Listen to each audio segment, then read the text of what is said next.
Maraming salamat. Thank you very much. Magandang umaga sa inyo lahat.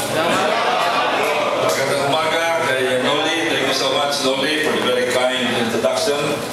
At pinamati rin natin siyempre ang inyong presidente ng federasyon, si General Filomor Artajo. Thank you so much. Pinabati ko din ang inyong Vice President for Internal Affairs, Rene Gutierrez. Ang kanina nagsalita, ang inyong sekretaryo, Alberto Sarangay. Treasurer Daniel Mata. Auditor Wilty Banal.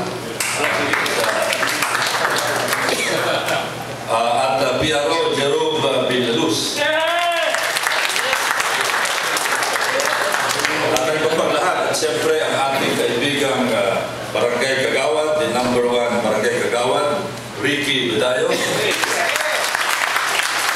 Maraming pulistahan dito ng mga presidente ng iba't ibang mga Homeowners Association.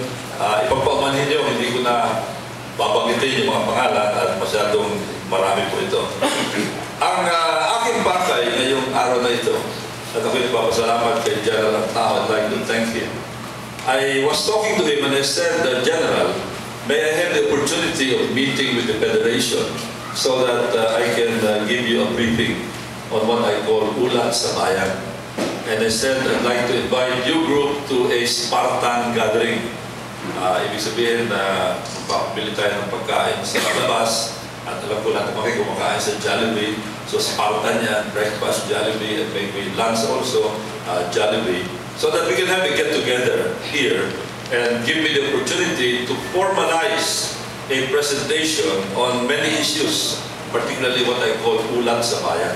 Hindi lang po security, kundi national issues and projects and constituency services and so many other things that are of concern to you, not only as residents of Better Living and Barangay Don Bosco, but as citizens of the Republic of the Philippines.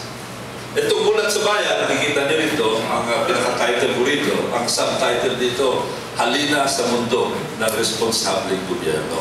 Inanyayahan ko kayo na sumama kayo sa akin sa mundo ng responsableng gobyerno. Kung ano ang responsableng gobyerno, ang mundo ng responsableng gobyerno, ito ay papaliwanag ko sa inyo as I go along with my presentation. Kaya, again, I'd like to thank you that on a very short notice, nandito kayo. Thank you so much, General Artajo. Thank you so much to the Federation. Maraming salamat sa inyong lahat. Ang mundo ng responsableng gobyerno ay isang mundo na nagbibigay ng atensyon sa lahat ng mga basic na pangangailangan ng tao. Whether projects, infrastructure, social services, basic services, and providing the legal infrastructure that's very important to our way of life.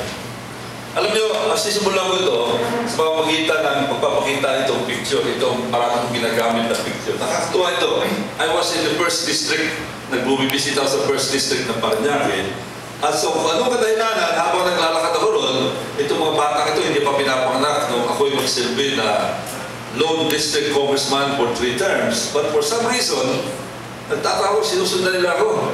Hindi man ako artista, hindi man ako nagbibigay ng pera, pero sunod sila sa akin, yung 2, naging 3, naging 4, hanggang dumami ng dumami.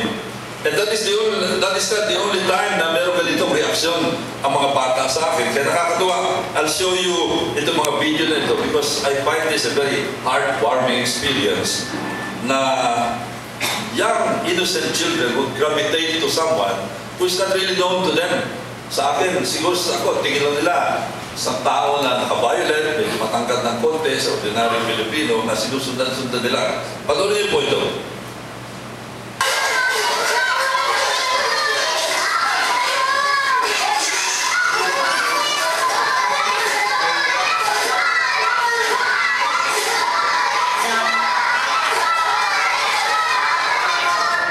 Ipaparehistro ko sana sila, pero hindi pa pwede. Ito po, patuloy pa rin ito.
Doon ako pinanganak, yan, si Roy Lugones. Yung bata pa sa Romblon. Yung mga magulang ko, parehong public school teachers na sa Romblon. Doon kami tumira, doon ako pinanganak, doon ako naging tao. Isang mahirap at balit na probinsya, Romblon. Simple lamang ang buhay namin noon. Tingnan niyo yung bahay namin, gawa sa kawayan. Simple lamang kami at tingnan niyo yung ayos ko doon. Medyo hirap ang buhay, kaya medyo malanuris ako. Ang pangalan ko, Roylo. Yung tatay ko, ang nanay ko taga Romblon, yung tatay ko taga Iloilo, kaya yun ang ibig sabihin ng pangalan ko. Romblon, Iloilo. Pero hindi kami nagtagal dyan.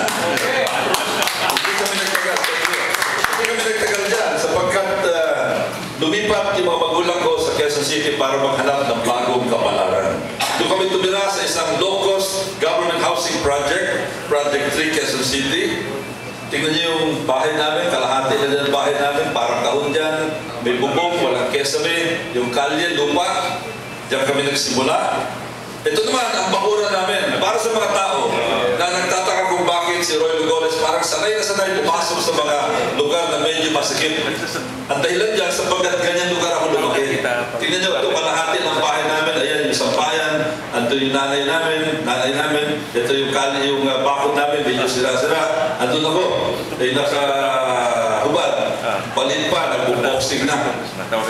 Ito, papakita ko sa inyo. Halos 10 taon na kami sa Project 3, Quezon City. Pero tingnan niyo ang kali namin, gawa pa rin sa lupa. Ang dami namin nilapitang mga politiko, mayor, congressman, mga konsyal, pero awa ng Diyos, walang kumilos. Kaya alam ni Roy Lugones, alam na aking pamilya, kung paano mabuhay sa isang lugar. Na ang kalye, pag umaaraw, maalikabok, pag umuulan, maputik. Alam ko yan, sapagkat ilang taon na naranasan namin yan. Tingnan niyo kung saan ako nag-aral. Ito ang eskwelahan namin, elementary school. Isang bahay na kinonvert temporary lang daw para mag-eskwelahan namin. Pero sa halip na temporary, ilang taon kami diyan nag-aaral. Tingnan niyo ang campus, lupa, ang karamihan sa mga batang ito galing sa mga pamilyang mahirap. Kaya tingnan niyo ang litrato nito, formal class picture. Pero ang iba dyan nakasinelas, ang iba dyan nakabakya lamang. Ito naman ang high school namin. Quirino High School. Naglalakad kami araw-araw dito sa high school na ito. Ang kahoy, gawa sa kahoy, yung mga bintana, medyo sira-sira. Pero kahit na ganyan, pinagtsagaan namin yan at kahit paano, mahusay na edukasyon ang aming dinaanan dyan. Alam niyo ngayon, nakatayo ako sa inyo. Galing sa isang maliit na probinsya, mahirap na probinsya, galing sa public school, pero medyo mataas na ang naabot ko sa buhay. Ang pinaka-dahilan sa aking pananaw, kung paano nakarating sa pwesto nito ay sapagkat sineryoso ng pamilya ko, sineryoso namin ang edukasyon. Yan ang pinakapundasyon kung bakit ako nakaharap sa inyo ngayon. Education. Kaya naman, pag-graduate ko ng Quirino High School, talagang pinilit ko na makapasok sa isang eskwelahan na at that time, until now, ay tinuturing na pinakamagaling na universidad sa buong Pilipinas, UP. Pasensya na po, yung graduate ng Ateneo, graduate ng Lasalle. Pero yan ang totoo, pagdating sa UP. Kumuha ko ng AB Political Science. At doon naging membro ng UP Debating Team. Kaya doon pa lamang, si Roy Lugones nakikipagdebate na at yan ang isang karanasan at kaalaman na gagamit ko ngayon sa Kamara de Representantes. Pero hindi ako nagtapos doon sapagkat ang talagang pangarap ko makapasok sa military, magkaroon ng career sa military. Kaya ako ay nag-apply sa Philippine Military Academy. Ang dami nag-apply doon. Alam ni General Tao yan, libo-libo nag-apply. Pinalat tayo, no? Ako ay makapasok. Ang ranking ko number 2 doon sa mga kumuha ng entrance exam. Kaya hindi naging mahirap para sa akin na makapasok sa PMA. Naging plebo ko doon. Dumaan sa hirap. Alam naman ang buhay ng plebo. Kinakalampag ka ng mga upperclassmen, pinahirapan. Kaya yan, ako nung plebo, medyo nangayat ng konti kasama ang mga kaklase kong kapwa plebo. Pero hindi na ako nag-graduate ng Philippine Military Academy sapagkat tinaas ko ang aking ambisyon. Ako'y pumasok, nag-apply sa United States Naval Academy, Annapolis, isa sa pinakabantog na akademya sa Amerika. In fact, para sa mga nakakaalam ng Annapolis, pag tingnan niyo ang Google, yung top 10 pagdating sa mga colleges in the field of engineering and mathematics, ang US Naval Academy ay isa dyan. Ito ang litrato ko na ako'y mag-homecoming. Para sa hindi masyadong pamilya dito, yung mga building yan, hindi yan mga palasyo, kundi yan ang dormitory namin. diyan kami natutulog, diyan kami nakatira. Ito ang mga litrato ko nung ako'y kadete doon. Kumuha ng BS in Mathematics sapagkat alam nyo, ang specialty ng Naval Academy, one of them is Mathematics. Yan ang pinili ko na major. Pinala din tayo, naging consistent scholar, superintendent's list for academic excellence. Ito naman ang litrato, doon ako ay mapili na company commander. Alam nyo, ako lamang ang hindi Amerikano doon sa aming company. Pero sinuwerte tayo, ako napili na company commander. Ito yung mga assistant ko, parehong mga Amerikano, mga puti. Ito ang lobby ng aming dormitoryo. You can see that this is a very impressive lobby. Alam niyo, ako'y naglalakad dyan, ito'y mapapasal ako dyan, titignan ko yung paligid. Hindi ako makapaniwala na isang bata na galing sa maliit na probinsya, Romblon, ay makakatungtong sa ganitong klaseng lugar. Ito ang aming math building, Chauvin Hall. Diyan kami nag-aaral pag ang klase namin ay mathematics. Ito naman ang aming chapel. Ang tawag dito chapel, Naval Academy Chapel, but you can see that it is more than a chapel. Ito ang loob ng aming Naval Academy Chapel. Ito naman ang view galing sa dagat. Doon ang academic building, ito ang mga dormitorio, and yun yung dome ng chapel namin which towers over all the campus of the Naval Academy. Ito ang view from the top, no? Makikita nyo rito ang gymnasium, mga academic buildings, dormitorio, yung dagat, sailboats, yung parade grounds. Napakaganda na lugar nito. In fact, ito, dinadayo ito ng maraming mga Amerikanong turista, lalo na yung mga nagpupunta ng Washington DC area kasi mga 1 hour lang ito from Washington DC. Sana yung iba sa inyo magkaroon ng chance na makapasyal sa lugar nito para makita nyo kung gaano kaganda itong Naval Academy. Ito ang habang nagpaparada kami, ito rin, ito pa. At habang ako nandoon, nag-volunteer ako na mag-training sa US Army Airborne School. Bakit ko ginawa ito? Sapagkat gusto ko masubukan kung hanggang saan aabot yung lakas ng aking loob. I think lahat yun nalalaman na medyo kailangan mo ng konting lakas ng loob para lumutag sa aeroplano. Okay naman tayo, nakapasa tayo sa training, nakalundag ng aeroplano, nakalundag ng helicopter doon sa Fort Benning. No, okay lang doon, ang pinili kong sport, hindi basketball, hindi volleyball, hindi tennis, kundi basagan ng mukha, boxing.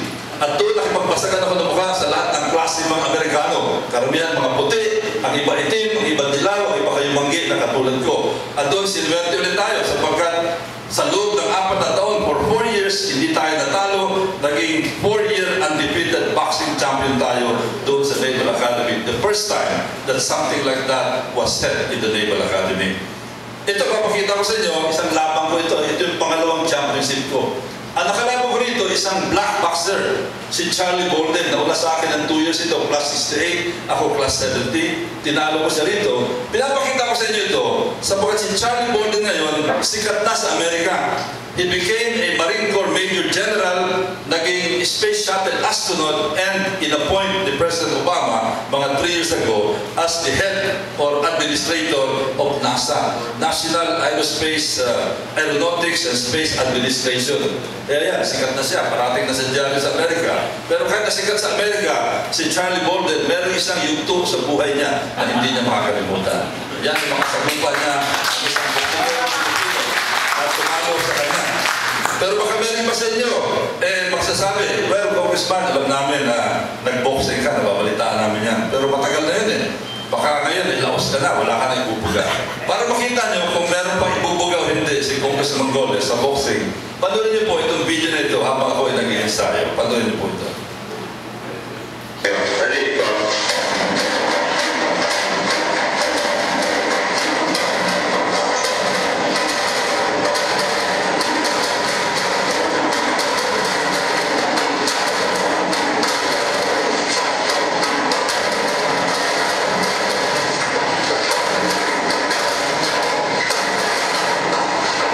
Ayan, yan po yung mga suntok na nasa guba ni Charlie Bolden. Pero baka merong gustong sumubok sa inyo rito. Pwede naman ako, hindi, biro lang ko, joke lang. Hindi ba, ako po ay mapayapang tao, a very peaceful man. Nagbo-boxing lamang pagdating sa ring. Hindi ko po ugali manampal ng babae o kaya mananjak ng mga tao. Papayapa po tayo. Pero ito, sasabihin ko sa inyo, kung sakaling kakailanganin, lalo na maripaglaban kayo, si Roy Lugoles handang makipagpasagan ng mukha kanino man. Pero hindi ba, tatlo kami magkakapatid. Puro mga galing sa Romblon, produkto ng public school. trajectory. Pero nakakatuwa kasi gusto kong i-report sa inyo lahat kami nakaangat sa buhay. Hindi lang po ako. Yung isang kapatid ko, youngest namin, si Elias Goles, gumraduate ng Philippine Military Academy, class of 1979. Hindi siya nagtagal sa military, pero ngayon, negosyante na sa Amerika. Yung isang classmate niya ngayon, si General Oban, Chief of Staff ng Armed Forces. Yung isang classmate niya, si General Ortiz, naging Commanding General ng Philippine Army. Pero ang talagang sumikat sa amin sa larangan ng military ay yung kapatid ko na si Ferdinand Goles. Pangatlo sa amin, gumraduate ng Philippine Military Academy class of 1976, naabot ang pinakamataas na ranggo sa Philippine Navy. Vice Admiral ng Philippine Navy at Flag Officer in Command ng Philippine Navy. Paano namin nagawa ito? Sapagkat naging responsable po yung aming mga magulang at yung kanilang mga anak, naging responsable din. Pagbalik ko, galing sa Naval Academy, pinagpatuloy kami pag-aaral. Bumalik din ulit sa UP, kumuha ng Master in Business Administration at gumraduate doon ng valedictorian of my class doon sa UP. Una niyo ako nakilala, marami sa inyo una ako nakilala, na ako ay maging Postmaster General. I became a Postmaster General at the age of 34 at ito ang opisina ko. Pamilyar ko dito yung Central Post Office Building sa Liwasang Bonifacio. Malaking opisina ito. 20,000 at that time and until now, considered one of the largest agencies of the national government. 20,000 mga empleyado. Ang City Hall malaki, pero 4,000 lamang. Ito, 20,000, napakalaki na operation, 2,000 branches all over the country, hundreds of vehicles, at noong panahon na yun, na nagustuhan ng mga tao ngayon po si Luis, pagkat ako ay nabigyan ng award na one of the TOIM, 10 outstanding young men during my time. Nagsibil ako ng Red Cross Governor. Alam niyo ito, importante. Kasi sa Pilipinas, napaka-importante sa isang namumuno ng anumang ahensya, ng anumang lugar, na marunong ng disaster management. Sapagkat ang disaster management ay isang bagay na kailangan sa Pilipinas. Sapagkat ang daming disaster na dumadaan sa atin, more than most of the other countries. Merong lindol, merong bagyo, merong baha, merong sunog. At doon, ang isa sa mga hindi ko makakalimutan karanasan, noong ako ang mag-team leader ng Red Cross doon sa Baguio earthquake noong 1990. Ito, pinuntahan namin yung mga buildings na bumagsak, kinuha namin yung mga tao na naipit dyan, at kinuha rin namin yung mga bangkay ng mga tao na matay dyan. And another experience I had na talaga hindi ko makakalimutan yung December 1989 coup attempt. Most of you remember the 1989 coup attempt, nagbakbakan ang mga sundalong rebelde, kalaban ng mga sundalo ng gobyerno, nagsimula din sa may Coastal Road, nagpunta ng Camp Aguinaldo hanggang makarating ng Makati. Maraming namatay dito sa December 1989 coup attempt. Ako rin ang nag-lead ng Red Cross team dyan. Pinuntahan namin yung lugar na meron bakbakan, Camp Aguinaldo, Makati, para kunin habang nagpuputukan, habang nagbabarilan at nagbubumbahan, para kunin yung mga sundalo na namatay o kaya mga sundalo na nasugatan. And because of that, si Congressman Goles ay binigyan ng Bayani Gold Medal Award for bravery in the face of gunfire. Bukod dyan, pagdating sa disaster management and crisis management, pero parang tayong nagdag ng mga training. Nag-training ako sa UK, Crisis Management Course sa Emergency Planning College of UK.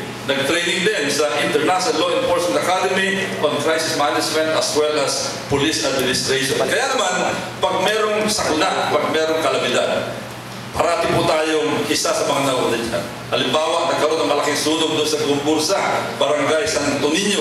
Nandyan tayo, naglagay ng emergency shelter, nagpakain sa mga tao, nagbigay ng mga relief goods. Ganon din sa Lorenzana, Barangay San Dionisio, sa Tomas Claudio, Barangay Baclaran, sa Seaside, malaking sunog sa Barangay Tambo, sa Ontiveros Compound, Barangay San Antonio, and Greenville, Fort State, Barangay San Antonio, at itong Manggahan, Fortunata Village, Barangay San Isidro, at itong bandang huli sa Libho, sa Barangay Santo Niño and Barangay Muno. Nakikita nyo rito, madaling araw pa, nagbibigay na kami ng palugaw doon sa mga kaawa-awang mga kababayan natin na nasunugan. Even during Typhoon Pedring, siyempre kasama sa training natin yan, agad tayo lumalabas para ma-check kung kumusta na ang kalagayan ng ating mga kababayan doon sa mga flood-prone area. And here's a video.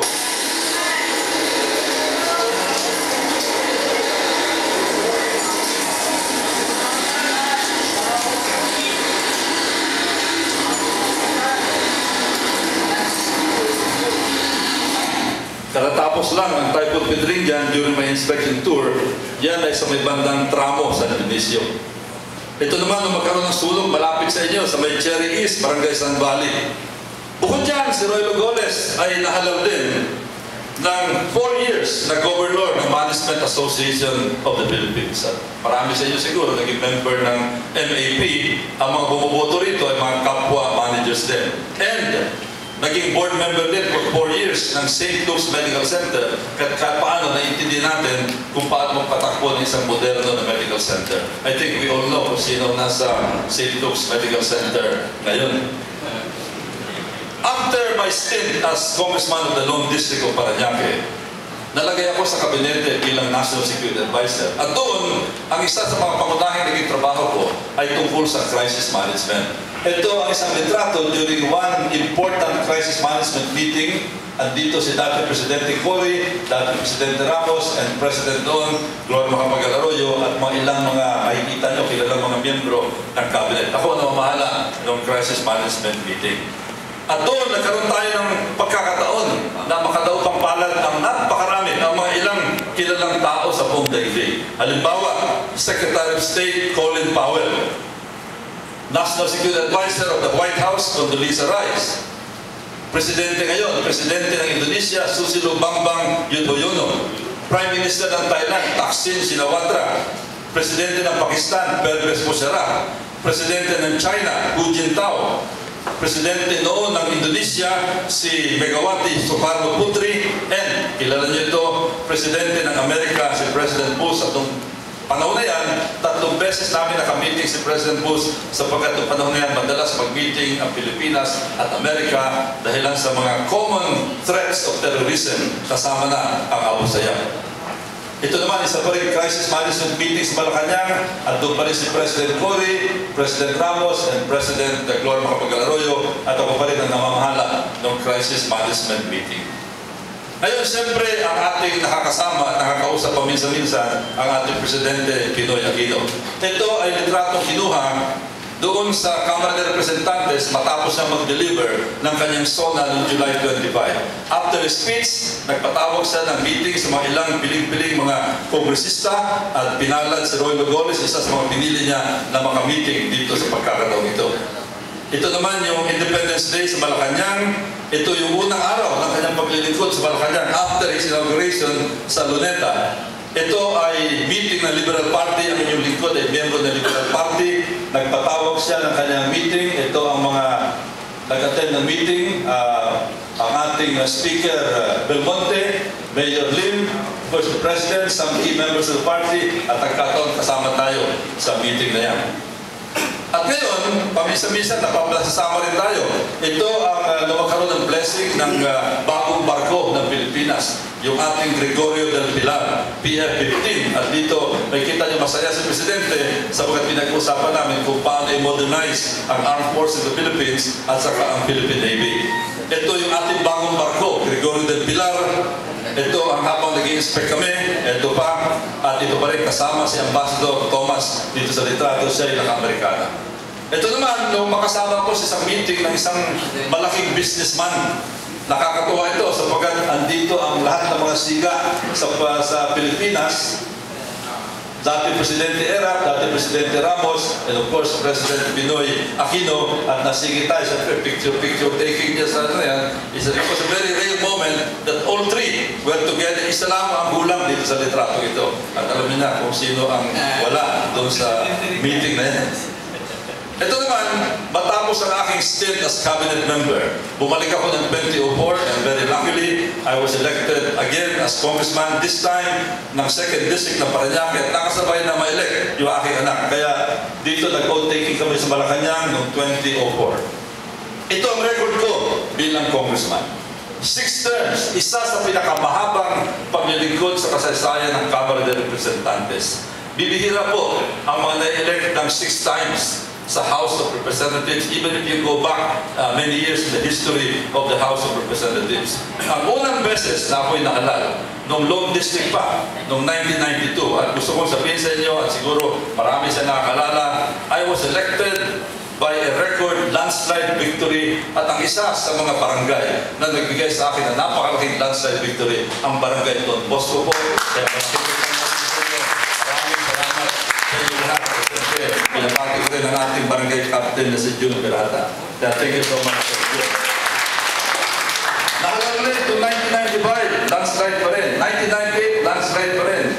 And then, matapos yung aking 3 terms, siyempre may break ng konti. Bumalik ako ng 2004, panalo pa rin ng landslide, 2007, 2010. At gusto ko sabihin, just to thank you, to show my gratitude to the people of Barangay Don Bosco. Lahat ng eleksyon na ito, si Congressman Goles po ay nanalo ng malaking landslide dito sa inyong barangay, regardless of whether it is a subdivision or it is what you call a mission area. Pare-pareho po ang record ni Congressman Goles pagdating dito sa Barangay Don Bosco. And again, I would like to reiterate my thanks to you.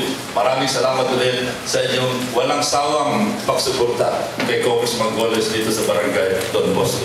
Salamat po. And also our Councilor, Rico Goles. At dito, ito ang gusto ko muna ipaliwanag, yung isa sa pinakamahalagang bahagi ng aking tinatawag na mundo ng responsabling gobyerno. Ito yung school buildings. Naalala niyo yung binigit ko, yung dinaanan ko sa buhay. Mag-aral ako sa elementary school na ang school building ay parang makeshift lamang. Mag-aral sa isang high school na ang building ay gawa sa kahoy at maraming kasiraan, maraming kakulangan. Kaya sinabi ko sa aking sarili, kung ako'y magkakaroon ng tsansa, gagawin ko ang lahat para maitaas din ang kalidad ng edukasyon sa Parañaque at yan ang aking ginawa. Sunod-sunod ang mga school buildings na aking pinagawa. Mula ako'y mahalal noong 1992, kaya dito nakilala ko na siya nagpagawa ng pinakamaraming school buildings sa kasaysayan ng Parañaque. At ang isa sa nagsasabi dyan ay walang iba kundi ang ating butihing Mayor Jun Bernabe. Ito po ang kanyang sinabi tungkol dyan. So, magandang umaga po sa ating lahat at nandito po tayo. Unahin po natin ang ating pong pinagpipitagan ng Congressman ng 2nd District, Congressman Roy Goles, na siya po may pinakamaraming paaralan na naitayo dito po sa kasaysayan ng Parañaque. Maraming salamat po, Mayor Bernabe. Even in his absence, palakpakan natin si Mayor Bernabe. Kasama ko nila doon sa walkathon sa 1618, kasama si Kapitan Jun Berata, kasama din si Rick Bedayo. Ito ang mga building sa aking pinagawa, mga halimbawa. Pinakamalaking school building sa Parañaque National High School. Mahaba ito, kalahati dyan sa akin. Pero hindi lang yan. Meron pang 3 malalaking school buildings na nadagdag dyan. And until now, yung paring 4 na yan, ang pinakamalaking school buildings sa Parañaque National High School. At dito naman, nung ako'y naging 2nd District Congressman, ang siyempre binigyan natin ng pansin ay ang ating high school, ang Dr. Arcadio Santos National High School. Ito dati, mga mabababang mga school buildings. Ngayon, pinataas natin yan. Ngayon, patataas at mga moderno ang school buildings sa Dr. Arcadio Santos National High School. Ito pa ang ibang view dyan. At ito pinakahuli, bago inaugurate na ito another 4-story building in the Dr. Arcadio Santos National High School. Ito naman ang San Agustin Elementary School, malapit sa inyo. Sa dulo na yan, ang fast track. Dati, nung magkaroon ng eleksyon ng 2004, ang mga building dito, 1-story lamang at gawa pa sa kahoy. I remember during the canvassing, binisita ko yan. At sinabi ko, wow, kaawawa ito. Dapat wala na sa isang modern city ang ganitong klaseng eskwelahan. Kaya dito, nag-concentrate tayo. Sunod-sunod ng mga school buildings na natin pinagawa. Kaya ngayon, yung dating 1-story wooden building, ito na. At ito pa po. At ito pa po. At ito pa. Ngayon, yung dating nakakaawang elementary school is now one of the most modern elementary schools not only in Parañaque but of the whole of Metro Manila. Ito naman ang San Antonio Elementary School in Barangay San Antonio. Halos lahat ng school buildings yan ay naging proyekto ni Congressman Goles. Sa inyong barangay, F. Serrano Elementary School, halos lahat ng mga school buildings yan ay naging project ni Congressman Goles. Masville Elementary School, ganun din. Parañaque National High School sa Baclaran Annex, until now, that still remains as the largest building in that school in District 1. Baclaran Elementary School Central, Baclaran Elementary School Unit 2, yung Parañaque National High School Donggalo Annex in District 1 until now. that remains as the tallest building and the largest building in that barangay. Mula nung magsimula ang 15th Congress noong July last year, 4 na ang school buildings na ating natapos. Mula nung kayo makabalik bilang 2nd District Congressman, 32 school buildings ang ating natapos. Pero siyempre, hindi lang yan ang bahagi ng tinatawag kong mundo ng responsabling gobyerno. Siyempre kasama din yung papapagawa ng mga kalye. Naalala yung sinabi ko, ilang taon, mahigit 10 taon na naranasan ko kung paano tumira sa isang lugar na ang kalye ay lupa, maalikabok kung maaraw, maputi kung umulan. Kaya sabi ko, I would like to do my best makatulong din sa kalagayan ng ating mga road infrastructure. Mula na magsimula ang 15th Congress noong July last year, siyam na ang ating napasimento mga kalye. At mula noong 2004 bilang 2nd District Congressman, 110 na mga kalye ang ating napasimento. At kasama dito yung mga kalye na pamilyar sa inyo. Sukat Road, Moonwalk Merville Access Road, itong France Street sa Barangay Don Bosco, dati lubak-lubak ito at napaayos natin. Lupela Street in Sports Drive, Barangay San Antonio, dati parang bukid ito, lupa, nakakaawa talaga. Ngayon, yan ay konkreto na, isang mahabang kalye rin yan. Moonwalk Merville Access Road, yung Slex Service Road sa Barangay Marcelo Green, all the way to Merville. San Valley Drive in Barangay San Valley, Slex Service Road sa may San Martin de Porres, at iba-ibang mga kalye dito. And of course, yung widening ng sukat, ang sukat ay na-widen during my first term as Congressman of Parañaque. At ito, ang Skyway Project. Gusto kong banggitin ito just for some historical perspective. Unang pinag-usapan, hindi pa tinatawag na Skyway ito, yung Elevated South Superhighway Project, when I filed the Elevated South Superhighway Bill. Nung pinayag ko ito, after being inspired by someone from San Dionisio, kasi nung panahon na yan, nagsisikip na ang South Superhighway. Hindi mo pwedeng palaparin kasi magigiba ka ng mga building. Kaya ang solusyon was a second story. Nung pinayag ko yung aking South Superhighway, Elevated South Superhighway Bill, maraming nagtaka, maraming nagtanong, pwede ba yan? Hindi ba delikado yan? Baka mamaya magkaroon ng aksidente at bumagsak. Pero siyempre, alam natin, yung mga nakakapag-travel dito, alam natin yan, matagal ang ginagawa sa Tokyo, sa Japan, sa Europe, sa Amerika, and we all know that it was feasible. Pero marami ng question dyan, lalo na pagdating sa cost. Mabuti na lang, at ito sinuportahan ni Secretary Bihilar ng Public Works, sinuportahan ni Speaker de Venecia, and of course, the final critical and decisive support was President Fidel V. Ramos. Inadapt niya itong project na ito at ginawa niyang BOT project. You know, he asked me to give him a briefing on the concept of the Elevated South Superhighway nung groundbreaking dito sa may C5, mga bandang 1993 yan. At ito pinagpatuloy niya. Kaya ngayon, ito na ang Skyway Project, the largest infrastructure project in the Philippines today. You know, about 2-3 months ago, I was so happy.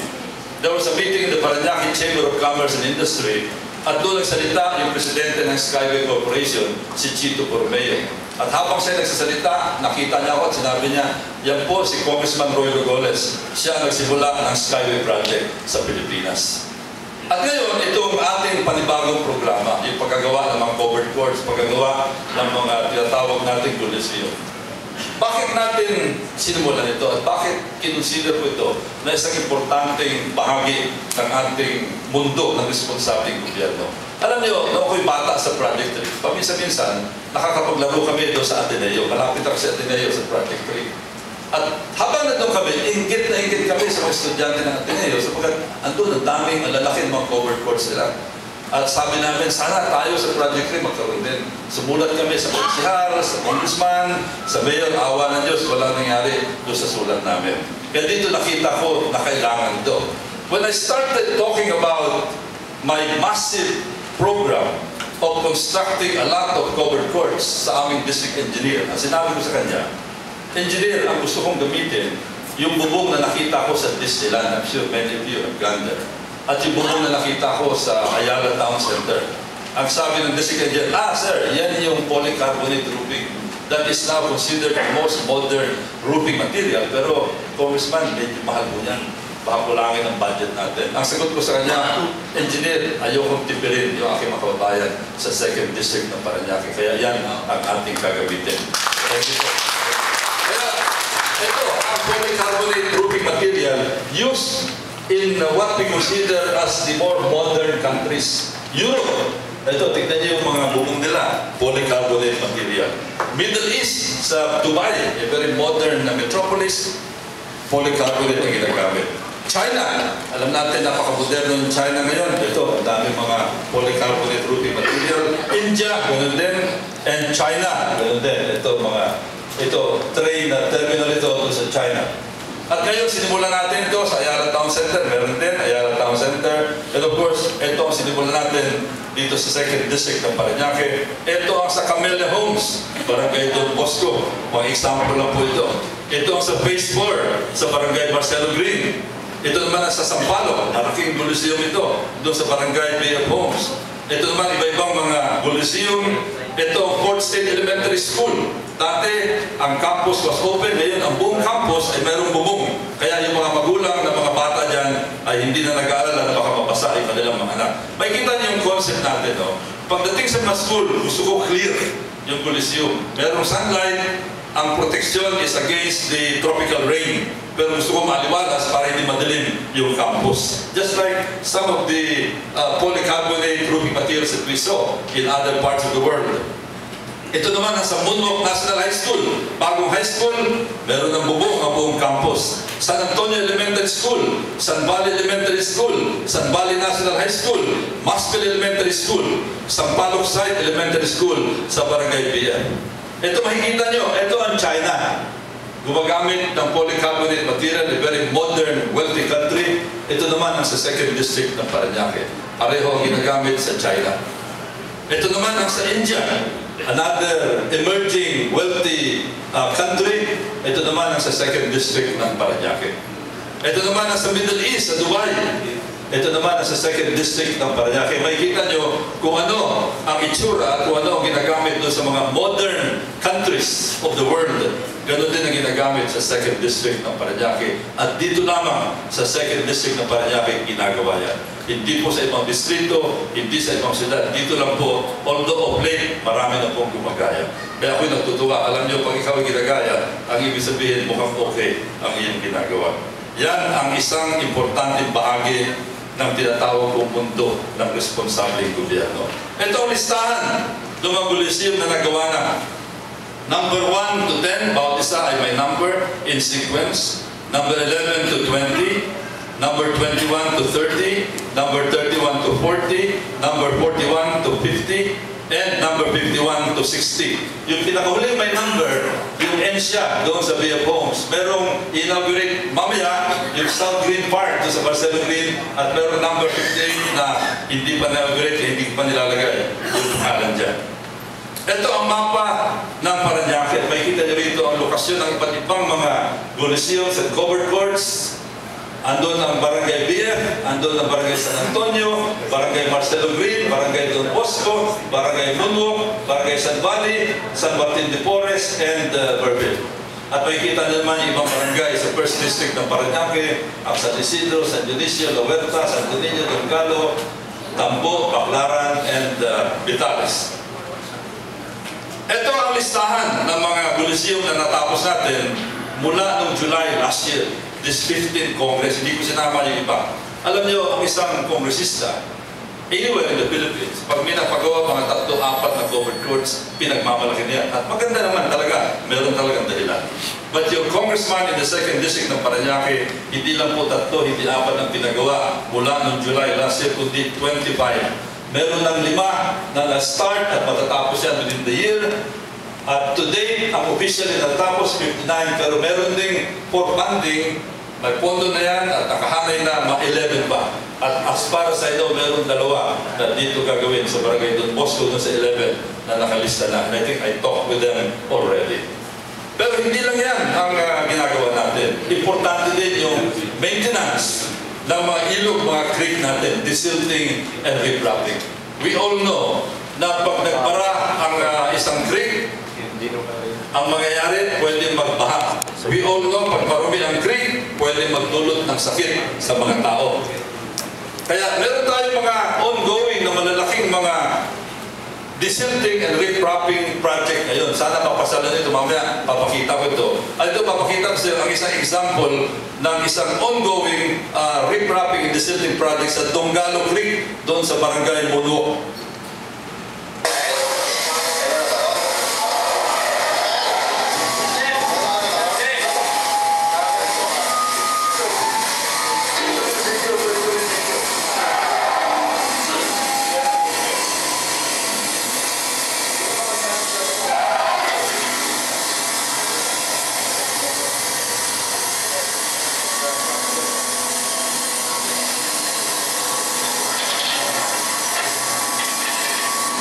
So makikita nyo, ito ay mga massive undertakings. Hindi ito yung mano-mano, hindi ito pala-pala, kundi massive talaga. At ito pa mga example. Ito yung sa may airport village, ito banda sa may unahan ng fast track sa barangay Mundo. Dati, itong creek na ito, itong ilog na ito ay barado parati. Nagbabaha. Dalawa ang resilting and reproductive projects ang in-undertake ko dyan. Ito, katatapos lamang ang Typhoon Pedrig. Tingnan nyo ito, napakaganda ang daloy ng tubig. At ito pa yung mga ongoing ngayon, sana mapasalan nyo ito. Yung Donggalo Creek within Barangay Munwok. Ito makikita nyo, ang lalaki ng mga riprapping na ginagawa dito. Ito pa sa Donggalo Creek. At ito pa sa Donggalo Creek, tingnan nyo, earth moving na ginagawa. These are all massive undertakings. Ito naman sa Munwok Creek, also in Barangay Munwok. Munwok Creek in Barangay Munwok. And doon naman sa Barangay San Antonio, yung Sapang Buaya. Again, another major waterway. Nakita niyo yung katatapos naman ng riprapping, lampas tao yan, malaki riprapping yan. Another one is sa Santa Catalina Street, Barangay San Antonio. Ito naman Villanueva Creek, between UPS 5 in Barangay San Isidro and Barangay BF. Ito mahabang waterway dito, starting from the BF area all the way to the San Dionisio area, doon banda sa may Villanueva Village. Ito pa ang another example. Siyang na desilting and repropping projects ang natapos na mula nung mag-start ang 15th Congress noong July last year. Pero yung tatlong binanggit ko, yung Donggalo Creek at yung Sapang Buaya at Villanueva Creek, hindi pa nakasama dito. But yung tatlo na yan, all together, they are even bigger than the 9 projects that have been completed. Napakalaki itong ongoing daw. Ito yung mga nagkataon na pinaka-major waterways natin in the 2nd District of Parañaque. Pero gusto kong announce, ito mula ng 2004-2001, 31 na ang repropping projects na natapos natin in my capacity as the 2nd District Congressman. Pero ngayon pa lamang gusto ko i-announce that next year, meron tayong napakalaki na desilting and repropping projects that will cover every waterway in the 2nd District of Parañaque. Walang miss yan, kahit na yung maliliit na mga creek sa loob ng Barangay Don Bosco. Halimbawa, yung creek sa tabi ng F. Serrano Elementary School, kasama dyan. Yung creek between Camellia and doon sa Multinational, kasama dyan. Yung mga creek doon sa loob ng San Valley, na nakita niya sa loob, mga maliliit na, kasama. Walang hindi makakasama dyan. Everything. Kaya pagkatapos itong massive desilting and repropping projects that we will undertake next year. In fact, na-identify ko na lahat yan at sinisimulan na yung bidding program dyan. Walang mamimisang magbabago ang terrain ng 2nd District ng Parañaque. Wala na kayong makikita ang mga creekside na gawa sa lupa. Lahat yan ay magkakaroon na ng riprap. Kaya this is going to go a long way in making sure that we have a smooth waterway system in the 2nd District of Parañaque. Ito naman papakita ko sa inyo. Hindi ko project ito. Ang talagang nasa likuran nito ay walang iba kundi ang ating Mayor John Bernabe. Makikita niyo yung date dito sa poster nito, 2006. Ito ang entertainment city being implemented by PAGCOR in the reclamation area in the 1st District of Parañaque. Kaya ako binabanggit ito para malaman natin kung sino talaga ang masasabi natin nasa likuran at meron naging papel dito sa project na ito. Sisimulan natin doon sa resolution number 08-059 initiated by of course City Hall, in particular di Sangguniang Panglungsod. Nagkataon ang inutusan na maging proponent dyan ay si Konsehal Rico Goles, pero lahat ng mga konsehal ng panahon na yun ay co-proponents nitong resolution nito, a resolution endorsing the PAGCOR Manila Bay Tourism and Entertainment City in the reclamation area. Kaya makikita nyo, 2008 pa, tapos na ito. Napag-desisyon na nito. Kaya ang pwede lamang magsabi na meron siyang papel sa malaking proyekto nito ay mga opisyal ng Parañaque na nakaupo noong 2008. And in fact, this was validated during an Appropriations Committee hearing where Congressman Goles was present. Andun din ang PAGCOR President, CEO, si Mr. Tagyat. Ako nagtatanong dito. At tinanong ko siya, sabi ko, Mr. Tagyat, yung pong mga building na nakikita natin ginagawa na doon sa may reclamation area, pwede bang malaman sa inyo, officially for the record, kailan ba in-approve at pinirmahan yung mga kontrata sa mga building na ginagawa na yan? Ang sagot ni Mr. Nagyan, 2008. So, klaro po yan. na 28 pa, tapos na yan. Kaya ang pwede lamang makapagsabi na meron siyang papel dito sa malaki at napakagandang programa nito ay mga opisyal na Parañaque na nakaupo na noong pong 28 at hindi pagkatapos ng 28. At ulitin ko, ang kredito rito, 99.9% ay walang iba kundi para kay Mayor John Bernabe. Kaya palakpakan natin ulit si Mayor. Kontribusin nito sa ekonomiya ng Parañaque, more than 100,000 employment opportunities will be generated by this great project. Of course, isang bagay na marami nakakapansin sa akin, kasama siguro kayo, napapansin sa akin, madalas ang makita na sa kalye. Dito sa Barangay Don Bosco, ito ang isa sa mga tambayan ko. May kita nyo sa Lolas, may kita nyo sa Red Ribbon, may kita nyo sa Jollibee, may kita nyo ko doon sa Shell, minsan nagkakapitoon, may kita nyo sa Q, doon sa Petron, malakad-lakad dito, sa simbahan. Kaya minsan, nakikita ko sa Sukat, sa Baclaran, sa Tramo, sa Dionisio. Tuloy, marami nagtatanong, Congressman, madalas ka namin makita sa kalye. Baka mamaya, dahil parati ka nandito sa Parañaque, baka naglalakwat sa kanan doon sa trabaho mo sa Kamara ng Representantes. Hindi po, sa pamamagitan ng tinatawag na time management, and I'm sure all of you are familiar with this, nagiging dalawa ang katawan ni Roy Lugones. Yung isang katawan nandito sa Parañaque, yung isang katawan nandito sa Kamara ng Representantes. Gusto kong i-report sa inyo, nakasama din sa tinatawag nating mundo ng responsableng gobyerno, yung pagiging responsable bilang isang congressman. Si Congressman Goles, mula pa noong 1992, Congressman na, pagkaani ng termino, pero hanggang ngayon, wala pa rin absent, 100% perfect attendance pa rin ang record. Isa na naman Congressman na mayroong ganyang record, yung inyong Congressman po. Yung isa gumraduate pa, si Congressman Belmar, na natapos na. Ito ang mga litrato while I'm doing my work in plenary, minsan nakaupo, nakikinig ng debate, minsan nakatayo, nakikipag-meeting sa mga ibang leaders ng Kamara ng Representantes, minsan nakatayo, nagtatanong, interpellation ang tawag niyan, minsan nakatayo, nagdidebate, at ako ang nagbibigay ng speech. Pero siyempre, hindi lang pwede na ikaw ay present. Ang tawag sa amin, mambabatas. Bilang mambabatas, dapat gumagawa ng batas ang isang mambabatas. At ito gusto ko i-report sa inyo, at dito makikita niyo yung sinasabi natin mga national issues that are very important. Kasi alam niyo, ang congressman, hindi lamang congressman ng distrito. Ang congressman na ginagawa ang kanyang trabaho ay congressman na pang-nasyonal. Karamihan dapat sa kanyang mga legislative measures are measures that will have a beneficial effect on the entire country. Ito po ang mga halimbawa ng mga landmark laws na naging batas na ginawa ni Congressman Goles. Ang una, pinakauna sa aking pananaw, Climate Change Act of 2009. Ang climate change ay isang napakalaking issue ngayon sa buong mundo. Yan ay isang malaking banta sa ating sibilisasyon. Ang sabi ng iba, dahilan sa climate change, maaaring tumaas ang dagat at maraming mga coastal areas na maaaring lububog, affecting in the Manila Bay area alone about 2.2 million Filipinos. Maaaring tumaas ang temperature at dahil yan, baka lalo kumalat yung mga tropical diseases. Baka bumaba ang food production worldwide and it might cause famine and starvation in many parts of the world. Kaya malaking nararamdaman na natin ito.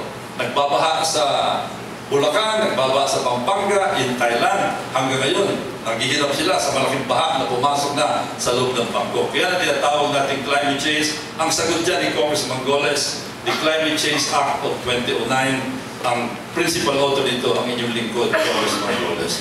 Ito yung nung pinirmahan ang Climate Change Act, makikita niyo kung gaano ka-importante ito sapagkat ito talaga kinover ng tri-media at talagang pinagmalaki ni Presidente Gloria Macapagal Arroyo nung pinirmahan niya ito. Ang sunod naman yung International Humanitarian Law, Republic Act No. 9851. This is to protect the human rights of Filipinos, particularly doon sa mga tinatawag natin kanayunan, pag mayroong operasyon ang military at operasyon ang pulis. Ito talagang sinubaybayan ng United Nations at saka ng International Commission on the Red Cross sapagkat kinukonsider nila na importante para sa human rights infrastructure of the Philippine government. Ang mayakda ang inyong lingkod, Congressman Goles. Sunod, ang Philippine National Police, Republic Act number 8551. I think it goes without saying kung gaano ka-importante ang PNP sa ating buhay. Kung gaano importante ang patuloy na pagreforma ng Philippine National Police para maging efficient, maging competent ang PNP natin at hindi sila nag-aabuso. PNP Reform Act 8551 ang may akda ang inyong lingkod. Kasama din ang Philippine Coast Guard Act para sa mga, ito, importante para sa mga kababayan natin na madalas magbiyahe sa dagat. Nababasa natin yung mga sakuna, Republic Act number 9993. Of course, the cityhood of Parañaque. By virtue of Republic Act number 8507, ang may akda ang inyong lingkod, naging syudad ang Parañaque, and because of this, the city is receiving more than 1 billion pesos of IRA every year. At kasama dito ang expanded senior citizens law. Wala akong nakikita ang senior citizen dito, kaya pakikwento na lang sa inyong mga magulang pag-uwi nyo sa bahay. Ang senior citizens law, noong una, nagkaroon ng senior citizens law, nagbigay ng 20% discount pag ikaw pupunta sa butika, kakain sa mga restaurant. Pumasok yung VAT ng BIR, 12%, binawas na sa 20%, naging 8% na lamang. Nagreklamo yung mga magulang ninyo sa pagbaba ng discount dito. Kaya ang ginawa ni Congressman Goles, ang ilang mga miyembro ng Kamara ng Representantes, nagtulong-tulong ako bilang co-author at naglabas kami ng expanded senior citizens law. Kaya binalik sa 20% yung discount na pinakikinabangan ng inyong mga magulang. Kaya pakikwento na lang sa inyong mga magulang na ngayon 20% na. Pero alam nyo, yung 20%, yan yung regular discount. Pero pag nakasabay nyo, si Congressman Goles sa Jollibee, ng mga magulang niyo pala. Si Congressman Goles sa Jollibee, sa Red Ribbon, sa Bacdo, sa mga ibang lugar, hindi lamang 20% discount ang pakikinabangan nila, hindi 100% discount sa ang inyong mga magulang. Education agenda. Binagin ko sa inyo kung gaano ka-importante ang edukasyon sa aking buhay, sa buhay ng aking mga kapatid. Kaya ito, binibigyan ko rin ng diin. Hindi lamang yung pagpapagawa ng mga school buildings, kundi yung pag-aayos ng status ng ating mga eskwelahan. At ang pinag-uusapan natin dito, yung nationalization. Ang nationalization ay by virtue of a Republic Act. Ang unang-unang na-nationalize, yung dating Parañaque Municipal High School, ngayon Parañaque National High School na by virtue of Republic Act 7841. Ano yung ibig sabihin nito? Ang ibig sabihin nito, yung national government magbibigay ng millions of pesos worth of additional budget to the local school. Magdadagdag ng mga national items for school teachers, kaya tataas agad ang kalidad ng edukasyon sa eskwelahan. Sunod dyan yung Dr. Arcadio Santos National High School, Republic Act number 8884. Sunod ang San Valley National High School at Muno National High School. Ito yung dalawang bagong high school na tinatag ng ating Mayor June Bernabe sa 2nd District. Bago lamang ito. Pero kahit bago lamang, agad na nationalize, nauna pa sa mga naunang matatagal lang mga high school sa 1st District ng Parañaque at sa mga ibang lugar sa loob ng Metro Manila by virtue of Republic Act number 10064 and 10065. Siyempre, gusto ko rin i-report sa inyo, ano pa ba ang mga ibang panukalang batas na nakasala ngayon? Kasi siyempre, continuing ating trabaho. Alam niyo, si Presidente Tinoy Aquino, naglabas ng isang libro matapos na magbigay siya ng SONA noong July 25. At dito, hinanay niya yung 23 priority legislative measures i-identify nila ng kanyang cabinet. Paano niya ginawa ito? Nireview nila yung thousands and thousands of bills filed by 24 senators and more than 280 congressmen and congresswomen. At pumili sila ng 23. 23 lang ang pinili. Kaya isang congressman, pag meron isang bill na napili, mas swerte siya. Ako po, tuwang-tuwa na i-report sa inyo na dito sa 23 priority legislative measures, 3 ang mayakda ang inyong lingkod ko. Congressman. Ano ito mga ito? At bakit tinuring silang importante ng ating Presidente? First, Witness Protection Bill. Pagpapalakas ng ating Witness Protection Program. Alam natin, importante ito lalo na sa mga malalaking krimen. Like, for example, the Visconti Massacre, itong Rebilla incident na naman, at yung mga saksi na katulad ni na Colonel Rabusa and June Losada. Ito ang Witness Protection Bill.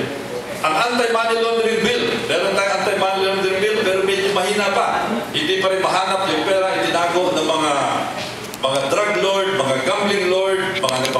order sa gobyerno, ito ang pagpapalakas ng ating anti-money laundering law. And of course, ang Maritime Zones Bill natin. Maritime Zones Bill. Ang Pilipinas napapaligiran ng malawak na karagatan. Meron tinatawag na territorial sea, meron contiguous zone, meron exclusive economic zone. Malawak ang karagatan natin at mayaman. Kaya lang, alam natin na meron isang makapangyarihang bansa na gustong kamkamin yung ating karagatan. Kaya ang sagot natin dyan, para proteksyonan yung ating sovereignty, yung ating security, at ang ating national wealth, itong Maritime Zones Bill. Idagdag din natin yung creation of the Department of Information and Communications Technology, DICT. Importante ang ICT industry natin. Yan tinatawag ng mga call centers, mga BPO, yung internet natin, yung mga telephones natin, at marami pang iba na napaka-importante sa ating buhay. Kailangan palakasin ito. At ang aking solusyon dito, mag-create ng bagong department. Ano ang status nitong mga panukalang batas na ito? Alam niyo, ang dali para sa isang congressman na mag-file ng bill. Napakadali niya. Mag-file ka lang, tapos na. Maraming congressmen tatayo sa entablado, mag-i-speech, sabi niya, ito, pinalo na ito. Ito, pinalo na itong bill na ito. But then, ang question, meron bang mangyayari? The answer, 98% of the time, walang mangyayari. Sapagkat sa libo-libong mga panukalang batas na ipapile sa Kongreso at Senado, just a few hundred will become eventually Republic Acts. Kaya talagang napakahirap ng chance. Lalo na, pag isang congressman ay talagang hindi nagpa-participate sa tinatawag natin mga committee debate and plenary debate.